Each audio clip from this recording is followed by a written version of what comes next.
Hello வணக்கம், இது உங்கள் சிவி ஜோன். எல்லாரும் எப்படி இருக்கீங்க? இப்போ பார்த்தீங்கன்னா பயங்கரமான ஒரு அப்டேட் வந்திருக்கு. ட்விஸ்ட் மேலே ட்விஸ்ட்டாக வந்துட்டு இருக்குது காலையிலேருந்து.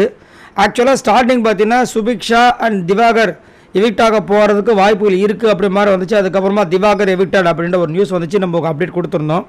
அதுக்கப்புறம் கொஞ்ச நேரத்தில் பார்த்தீங்கன்னா கனி எவிக்டட் அப்படின்ற மாதிரி ஒரு அப்டேட் வந்துச்சு. பயங்கர ஷாக்கிங்காக இருந்துச்சு. என்னடா இது, இந்த மாதிரி வரதுக்கு வாய்ப்பே கிடையாது, எப்படி நடந்துச்சு அப்படின்ற ஒரு திங்கிங் நம்மளுக்குள்ளேயே இருந்துச்சு. ஏன்னா இப்போ வந்து சமைக்கிற ஆளே ஒரே ஒரு ஆள், அந்த அவங்க மட்டும்தான் நல்லா சமைக்கிற ஆள். மீது எல்லாமே வந்து அப்படி இப்படி தான் இருக்குது. அது மட்டும் இல்லாமல் குக்கித் கோமாளியில் அவங்க தான் வந்து வின்னர். நான் ஆல்ரெடி சொன்ன விஷயங்கள் தான்.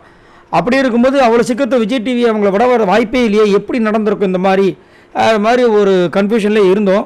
பட் இப்போது என்ன தகவல் அப்படின்னா, அவங்க சேவ் ஆகியிருக்காங்க கடைசி நிமிடத்தில் அப்படின்ற மாதிரி ஒரு அப்டேட் வந்துருக்கு. ஆக்சுவலாக பார்த்தீங்கன்னா எப்பயுமே வந்து பிக் பாஸ் டீம் வந்துட்டு ஒரு 2-3 கார்டை வந்து சேவ், அதாவது யார் வந்து எவிக்ட் ஆகிறாங்க அப்படின்ற மாதிரி வந்துட்டு அந்த கார்டை பிரிண்ட் பண்ணி வைப்பாங்களாம்.